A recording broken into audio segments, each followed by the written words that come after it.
आमे माने गत अध्याय हृदपेशी पर्यंत पढ़ी मु तुम मन पकई दूचे किसी प्रश्न आमे पढ़ी पेशी टिश्यू विषय पेशी टिश्यू तीन प्रकार पढ़ी रेखित पेशी अरेखित पेशी हृदपेशी तबे मुझे तुमको ये किसी क्वेश्चन पचारि तुम सांगे सांगे उत्तर दे पार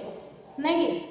जो आम कला और धला फिका कला और धला रंगर बैंड देखी था से कौ पेशी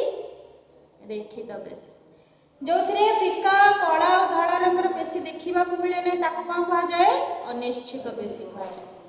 कहुए हृदपेशी हृदपेशी जहाँ कार्य दृष्टि अरेखित पेशी गठन दृष्टि रेखित पेशी आम हृदपेशी बोली कही यह कार्य दृष्टि अरेखित पेशी अर्थात यार निजर कौन थाए स्वतंत्र माइक्रोकंड्रिया थाए आम मैंने जाने आज आम पढ़ा स्नायु टिश्यू विषय क्या विषय पढ़ा स्नायु टिश्यू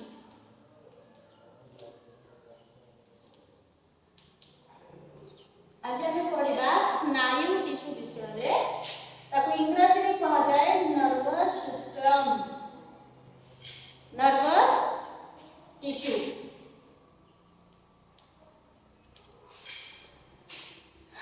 न्यूरो रु आसी बोली नर्वस न्यूरो वर्ड रु आसी बोली अब नर्वस कहा जाए अर्थात स्नायु टिश्यू यह एक स्वतंत्र धरणर टिश्यू ये समस्त गोटे अलग अरेखित रेखित हृदपेशी ठारू अलग संयोजक टिश्यू ठारू अलग ये गोटे स्वतंत्र धरणर टिश्यू अटे यह उद्दीपना ग्रहण करने स्नायविक आवेग परिवहन करें ये कौन ग्रहण करे या कार्य कौन उद्दीपना ग्रहण करे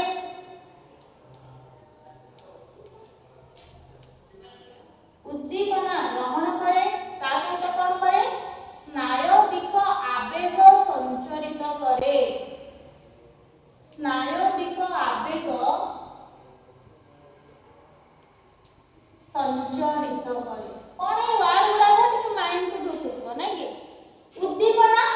मते के पछपटु डाकिला मो ऊपर खरा पड़ा गाड़ी मो आड़ को आसूची मु डरी जीवी साइड हो जीवी खाद्य थुआ मो पार्टी लाल पड़ा मत खाइबा को इच्छा हवा मु राति स्वप्न देखली हठात चमकी उठी पड़ा जिते सब क्रियाकलाप आम शरीर प्रतिक्रिया प्रकाश पाए से सब क्रियाकलापर जे हूँ प्रक्रिया जहाँ द्वारा क्रियाकलाप प्रकाश पाई शरीर ताकू आम उद्दीपना कहवा कहीं आमको स्पर्श कला आम जापर क्या द्वारा संवेदक अंग द्वारा आम जापर गोटे खाद्य खुआला मो पार्टी ऑटोमेटिक लाल बाहर से कौन संवेदक अंग है पार्टी खाद्य को देखिले मो मन भितर लालसा सृष्टि है तो ये सब उद्दीपना ग्रहण कर कार्य होची स्नायु टिश्यूर सहित स्नायविक आवेग संचरण सी बार्ता नब सुषुम्ना शीर्षक को खबर पहुँचेब कि मस्तिष्क को खबर पहुँचब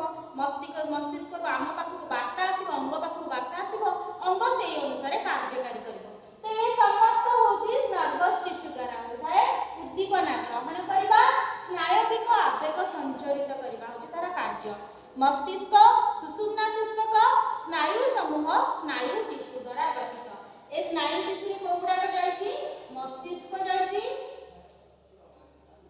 मस्तिष्क ता सहित कोन जाइछि सुषुम्ना शीर्षक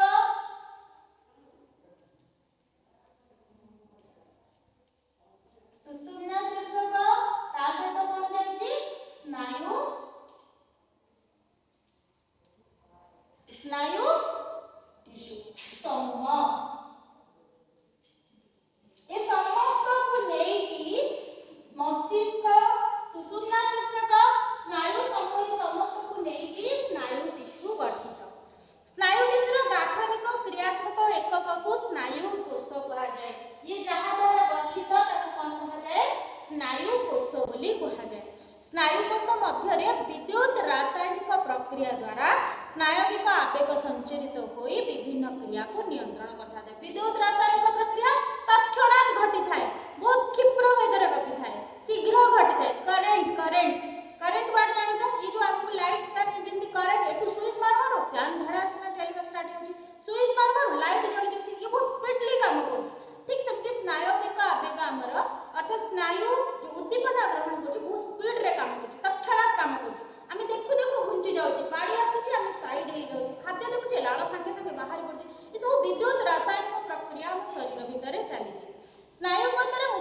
तीनोटी अंश थाए ए जो गाठनिक एक प्रकार स्नायु कोष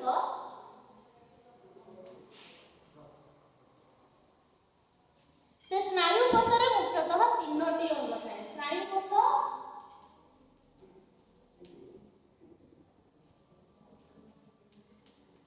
केतोटी अंग थाए मु कहली तीनोटी अंग थाए स्नायु कोष रे तीनोटी अंग थाए गोटे हला कोषपिंड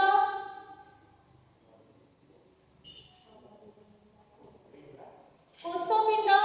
द्वितीयटी हला कोन डेंड्रन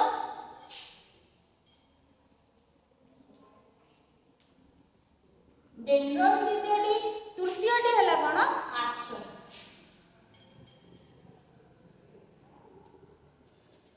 प्रथम हला कोषपिंड जहा को हमें सेल बॉडी मध्य कहबा सेकंड हला डेंड्रन डेंड्रन रो इंग्लिश नाम डेंड्रन थर्ड हला आक्सन कोषपिंड बोले प्रथम हमें पढिबा कोषपिंड विषय एहार आकार प्राय अंडा परि ए कोषपिंडर आकार होची अंडाकृति स्नायु कोषर प्ररस को स्नायु प्ररस कहते ए स्नायु कोष जो कोषपिंड भितर प्ररस रही स्नायु परस जहाँ अच्छी ताको आमे जो प्ररस को स्नायु परस कहता एथिरे नेस्टिन आ अनेक निशल कणिका रही था ए कोषपिंड रे कोन कोन रही है एथिरे रही था नेस्टिन आ अनेक निशल कणिका रही था बुझिला तीनटी कथा कहली ये देखिबा कोषपिंड कहा भली अंडा भली देखिबा कोषपिंड अंडा भली एथिरे जो प्ररस रही ताको आमे कोन कहताउ स्नायु प्ररस कहता एथिरे कोन रही था नेस्टिन आ अनेक निशल कणिका रही था सेकंड रे हम डेंड्रन विषय आमे भी पढिबा डेंड्रन विषय डेंड्रन कोषपिंड रु बाहरी थिबा अनेक सूक्ष्म सरु शाखा को डेंड्रन कहा जाय कोषपिंड रु जो बाहरी थाय अनेक सूक्ष्म सरु शाखा ताको आमे डेंड्रन कहताउ चित्र रे समस्त भलो भाबरे देखि पारुथिबो एहा द्वारा स्नायु कोष संवेदन ग्रहण करता या द्वारा ही स्नायु कोषटी संवेदन ग्रहण करिथाय लास्ट पढिबा आमे आक्सन विषय रे डेंड्रन विषय रे जानलो जोटा सरु सरु सूता भली रहिছে शाखा भली रहिছে ताको डेंड्रन कहा जाय स्नायु कोषटी संवेदन ग्रहण करे परिशेष रे आक्सन कोषपिंडर अनेक प्रांतरु बाहरी थिबा लंबा अंश को आक्सन बोली कहा जाय आक्सन रो शेष रे थिबा छोट छोट शाखा को अंतिम डेंड्रिया कहा जाय ए आक्सन रो शेष रे जो छोट छोट शाखा रहिछि ताको हमें अंतिम डेंड्रिया बोली कहिताउ जार इंग्रजी नाम होछि टेलोडेंड्रिया माइलिन युक्त न्यूरॉन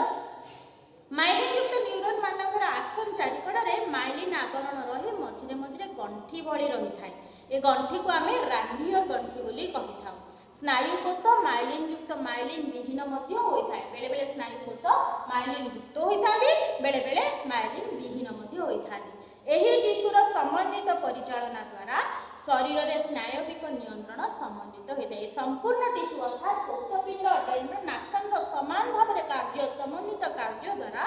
आम शरीर रे स्नायविक आवेग संचरित होई थाए आम शरीर स्नायविक नियंत्रण मध्य रे संभव रही थाए अनेक स्नायु कनेक्टिव टिश्यू सहायरे बांधी हुई गोटे स्नायु रे परिणत विभिन्न प्रकार नर्व कनेक्टिव टिश्यू सांगरे बांधी हुई गोटे स्नायु रे परिणत होता तो पिले माने आमे ये संपूर्ण विषय ये शेष होई टिश्यू कोष ये शेष हो जाइए जहाँ भी जहाँ डाउट थी से मते पर्सनली पचारि पारिबो thank you for the class.